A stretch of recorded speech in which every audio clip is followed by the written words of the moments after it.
അവർ നമ്മുടെ ആവശ്യങ്ങൾക്ക് മുമ്പിൽ കീഴ്പ്പെടാൻ വേണ്ടിയിട്ടും അവർ നമ്മെ സ്നേഹിക്കാൻ വേണ്ടിയിട്ടും. എങ്ങനെയാണ് ഈ ഇസ്മിനെ നമ്മൾ ഉപയോഗിക്കുക എന്നാണ് ഒന്നാമതായി നമ്മൾ നോക്കുന്നത്.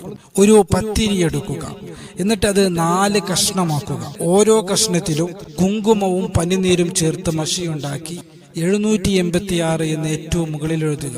അതിന് താഴെ ഖാത്തം സുലൈമാൻ എഴുതുക. അതിന് താഴെ അദല് എന്നോ യാ അദലു യാ അല്ലാ എന്നോ നമ്മൾ എഴുതുക. എന്നിട്ട് ഓരോ കഷ്ണങ്ങളും കൂട്ടിവെച്ച് 1111 തവണ യാ അദലു യാ അല്ലാ യാ അദലു യാ അല്ലാ യാ അദലു യാ അല്ലാ എന്ന് നമ്മൾ അതിലേക്ക് മന്ത്രിക്കുകയും ആ പത്തിരി കഷ്ണങ്ങൾ നമ്മൾ ഭക്ഷിക്കുകയും ചെയ്യുക. ഇങ്ങനെ തുടർച്ചയായി 70 ദിവസം നമ്മൾ ചെയ്തു കഴിഞ്ഞാൽ ആരാണോ നമ്മിലേക്ക് ആകർഷിക്കേണ്ടത്, ആരാണോ നമുക്ക് കീഴ്പ്പെടേണ്ടത്, ആരാണോ നമ്മെ അനുസരിക്കേണ്ടത്, ആരാണോ നമ്മുടെ ആവശ്യം നടത്തി തരേണ്ടത്, ആരാണോ നമ്മെ സ്നേഹിക്കേണ്ടത്, അവർ നമ്മെ സ്നേഹിച്ചിരിക്കും എന്ന് നമ്മുടെ ഉലമാക്കൾ വിശദീകരിക്കുകയാണ്.